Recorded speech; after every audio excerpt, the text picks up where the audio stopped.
Hey guys, welcome back to the channel. I have another Ford Lightning computer repair, this time in a 2001 from Reily Martinez. He sent this from, let me just see, this I think is Georgia. Yep. All right, he said, let me just read in here, problems with shifting in first and second. Yep. Low gear and low voltage loss of power. Hmm.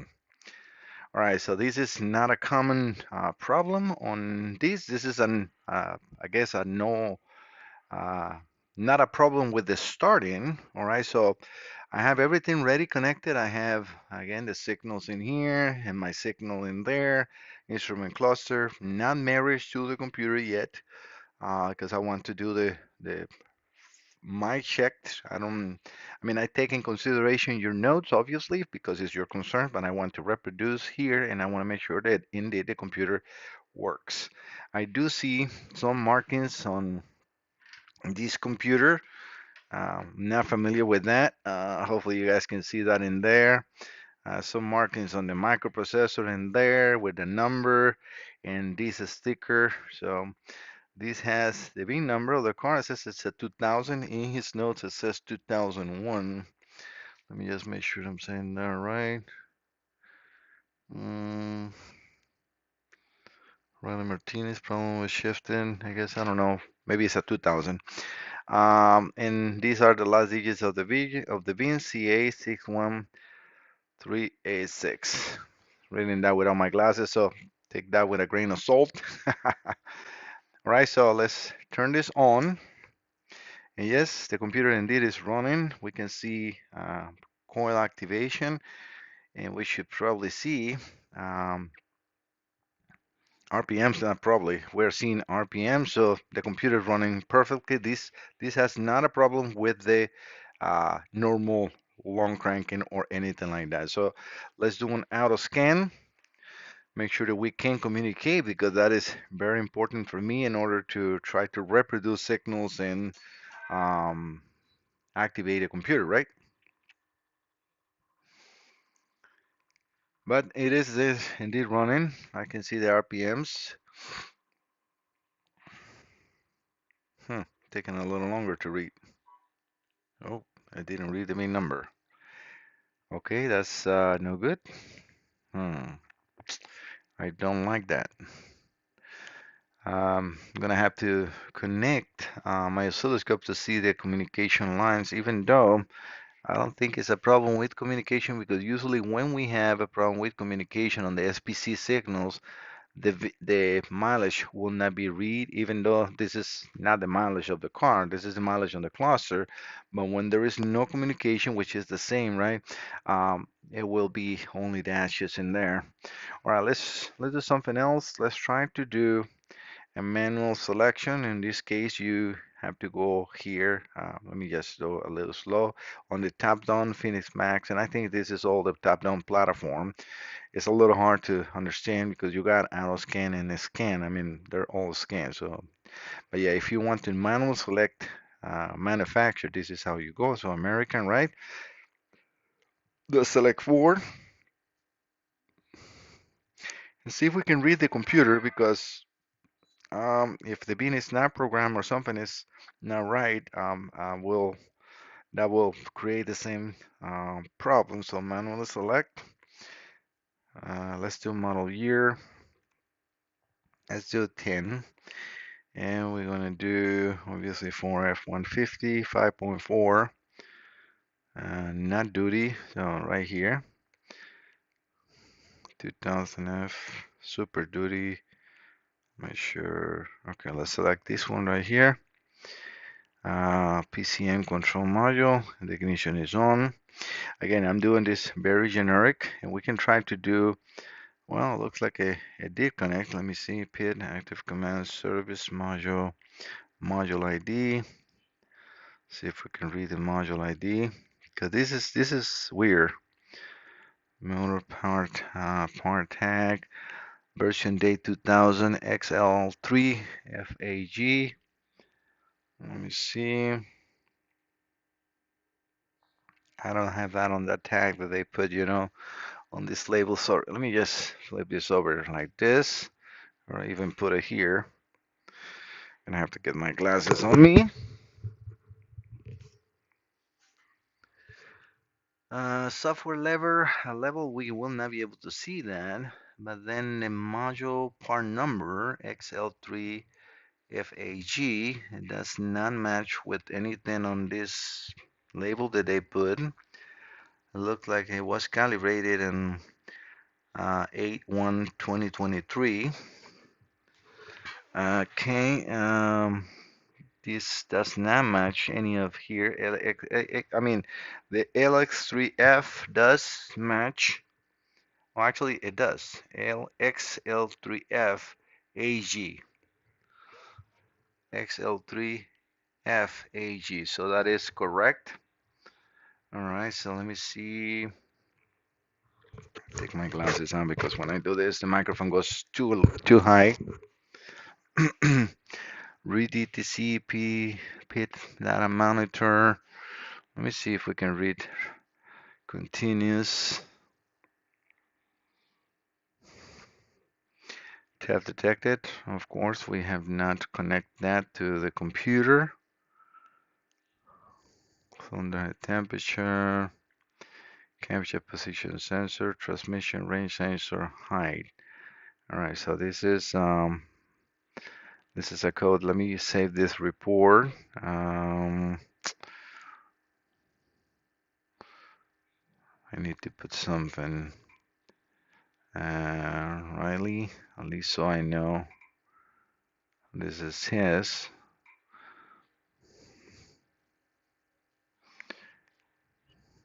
Please enter the correct mileage. Okay, the odometer. Let's put 100,000. So at least I can save that. Okay, that is all my information, and I'm just saving the report for that fault. And we have all the fault codes in here. So I will be looking for the problems on the transmission, which all the P07s right here. So we got shift solenoid V malfunction, pressure control solenoid A malfunction, P1754 malfunction, cause clutch solenoid malfunction, and then P1760 pressure control A short circuit. All these are transmission, and then the P0708, which is the transmission range sensor. Okay, I'm gonna have to get the information to reproduce the problem and see what the area of attention I need to do with the computer. Again, this is not a common failure on these computers, but yeah, it is talking. So let me get out of here. All right, guys, I gathered all the information I need for Riley's computer. Let me just go over a little bit before I show you what I've been doing, and you can see that I got everything removed and connected, and I actually perform a test. But before I do this, as normal with me, I'm going to show you a little information. So this is all the solenoids and um, yeah, solenoid packs on the transmission, including also the transmission fluid temperature sensor, which all the faults that he has in there are referring to this. Um, Computer will provide ground for the solenoids, and then if we follow this page, which I have actually there, it says, go over to page 30-1, connection A, right here, right? If I go there, and it says from battery and junction backs, but if I go there and I go into A right here, we can see that we got a 15 amp fuse, and then also this is controlled by this PCM power relay, which is hot all the times, and it has terminal 85 on ground, and then looks like it's a constant power because it says 30 coming from, it says actually hot in start or run, so it's controlled by, um, I will have to look into that, but it looks like it's controlled by the ignition, right? Hot and run or start, and then that will activate through this diode, this relay, and then provide power, which we have in here, onto this 30 amp fuse through a relay and then through a 15 amp fuse going into the solenoid pack for the transmission. This is a common issue on these Fords. Not in the Lightning, but I mean, it's not like it's a perfect vehicle. It never will have it. So when the transmission electronic pressure control, the EPC solenoid doesn't work, it will give you misfires and it will not shift properly.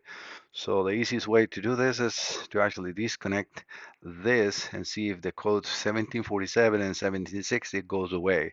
If they go away, then you need to do an amp test, which disconnecting the connector on the computer, you put a ground on the harness, right? Because what the computer is doing is providing a ground to activate the solenoid because you got the power in there with ignition on.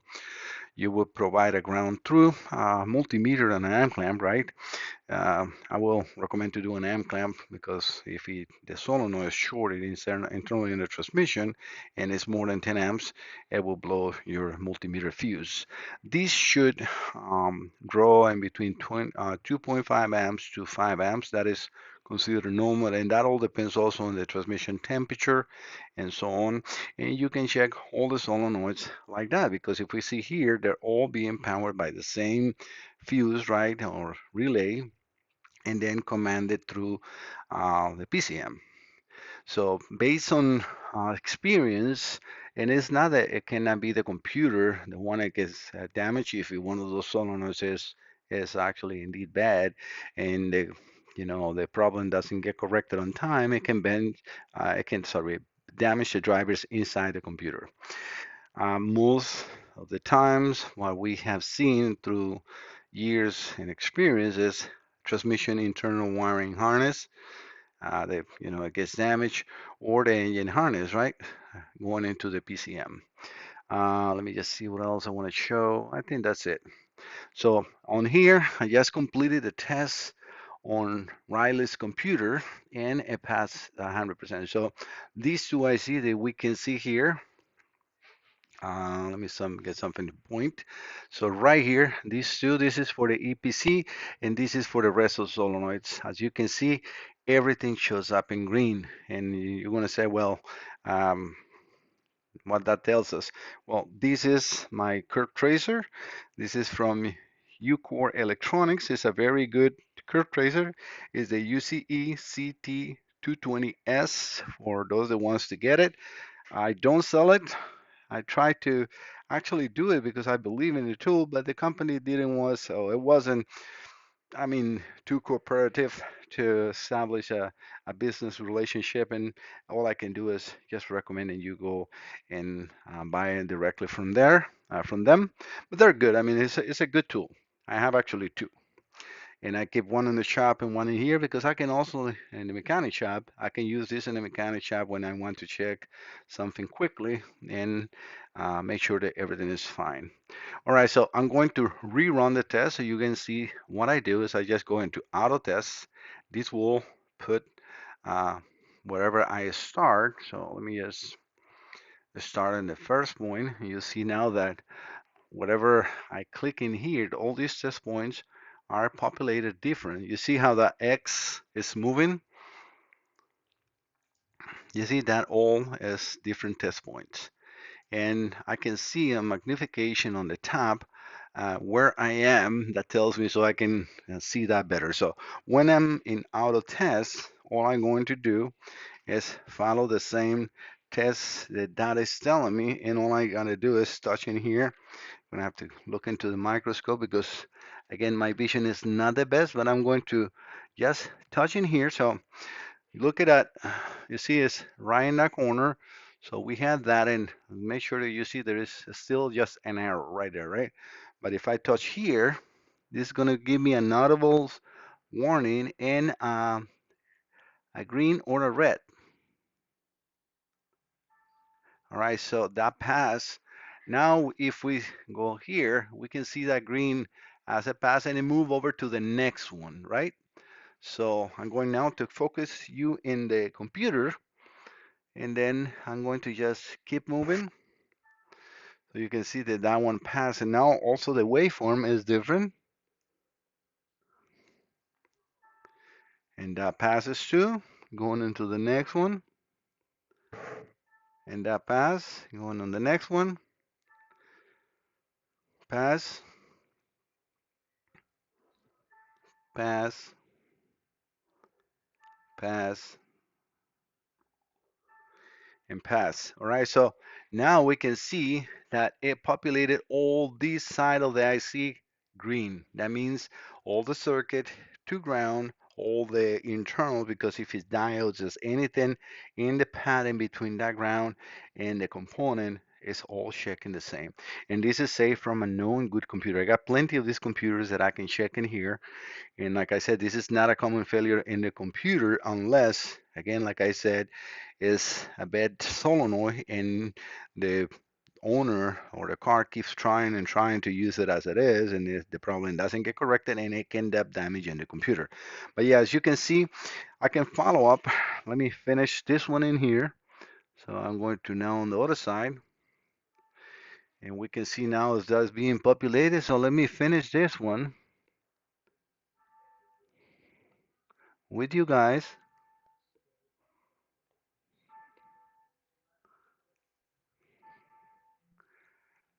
I'm just looking at in the microscope while I keeping you focus into the other side, and now I move into the next one. But yeah, as you can see right there, all in green. And yes, the test passed, no fault. So I don't see a problem in your computer, Riley. I will have to contact you and get more information and see exactly what kind of test you did to condemn the computer, or if it is just to see if the problem is in the computer. All right, guys, I think this will be part one testing these, because this is probably already a 20-minute long video. And as you can see, I take my time to do a full diagnostics. This is why I stress a lot to people, oh, you're charging a diagnostic fee. No, I just want my computer repaired. I'm like, no, I just don't repair computers. I need to test it. I need to duplicate your concern, because if I repair your computer without testing it and the problem is still in the vehicle, you're gonna keep trying. And when I say you, I just being general, right? The customer will keep trying to tell me, oh, the computer is a problem, the computer is a problem, the computer is a problem. I don't work like that. I do my testing, make sure that indeed the problem is in the board, then I do the repairs. If I cannot find a problem in the board, I will just send you a report and tell you nothing wrong with the computer, like I see on this one.